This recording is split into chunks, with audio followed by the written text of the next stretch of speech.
You guys asked and you shall receive more regional variants.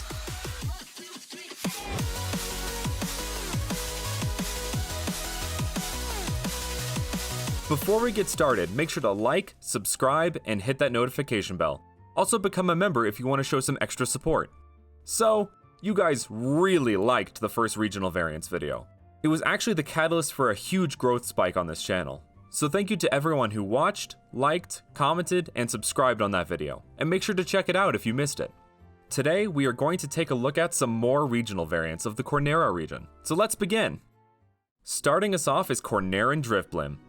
Based on the fact that Colorado Springs, Colorado, Park City, Utah, and Albuquerque, New Mexico are huge spots for hot air balloons. The world's largest hot air balloon festival actually takes place in Albuquerque. So I wanted a Driftblim that reflected that love of hot air balloons. And this guy is only a little smaller than an actual hot air balloon. The reason it grew to this size and became fairy flying is because of the love this Pokemon has received in Cornera. It is literally so filled with love it has become enormous. Also, here is Cornera Driftloon. It is still bigger than normal Driftloon, but quite a bit smaller than Cornera Driftblim. It is based on balloons at carnivals and town fairs, and it is said to bring great joy to the children of Cornera, as opposed to its kidnapping Sinnohan counterpart. Next up, we have Cornera Ursa. It is now pure dark type, and it is of course based on black bear cubs. I turned the moon symbol on its head sideways to make the dark type symbol from the Pokemon TCG. When it evolves into Cornera Ursaring, it gains the grass typing. This grass typing is a reference to the Native American shamanic belief of bear medicine. It is believed that this bear medicine has the power to restore harmony and balance. And so I took that in a literal direction and gave it the leaves on its neck, arms, feet, and tail that it can shed and then can be used to make powerful healing medicines. Also, I changed the ring on its stomach to the dark type symbol like I did with Ursa.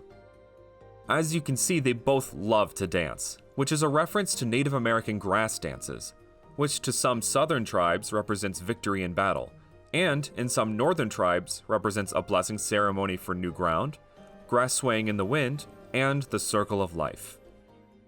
Next up is just kind of a fun regional evolution idea inspired by Gila monsters. Meet Salava, a male-exclusive regional evolution to Salandit.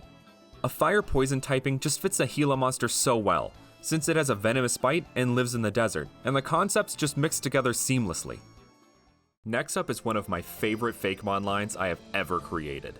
Meet Cornera Rowlet, Dartrix, and Decidueye. Before I explain them, I have to address something real quick. I couldn't quite make the other two starters fit in Cornera as far as regional variants. A tiger and a seal are things not really found in the Midwestern United States, and trying to make concepts fit onto them just wasn't working.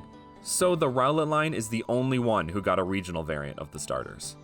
Anyway, let's start with Cornera Rowlet and Dartrix. They are now ground flying type and are inspired by burrowing owls, which burrow little dens in the desert to live in instead of in the trees. The feathers on their head are also inspired by Native American headdress, specifically those seen worn by the famous Sitting Bull. They are also inspired by Native American archers. Lastly, we have one of my absolute favorite Fakemon I have created, Cornera Decidueye. It is now ground fairy type. It has gained the additional inspirations of Native American chiefs, their war bonnets, and the Kachina figures of the Hopi tribe.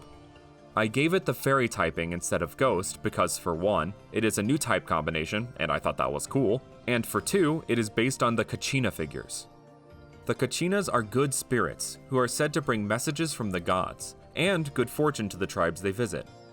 Ghost type felt too malevolent for this sort of inspiration, and fairies are traditionally bringers of good luck and fortune, so I felt it fit better. This line actually has its own ecosystem. The Rowlet dig deep, expansive, city-like burrows that can go on for miles, while the Dartrix defend the entrances and exits to the burrows, and a council of Decidueye oversee these underground metropolises. So that's all I have for now. What did you think? Which variant was your favorite? Let me know in the comments. Also, don't forget to like, subscribe, and hit that notification bell. And become a member to show some extra support to the channel. With that, I will see you guys next time.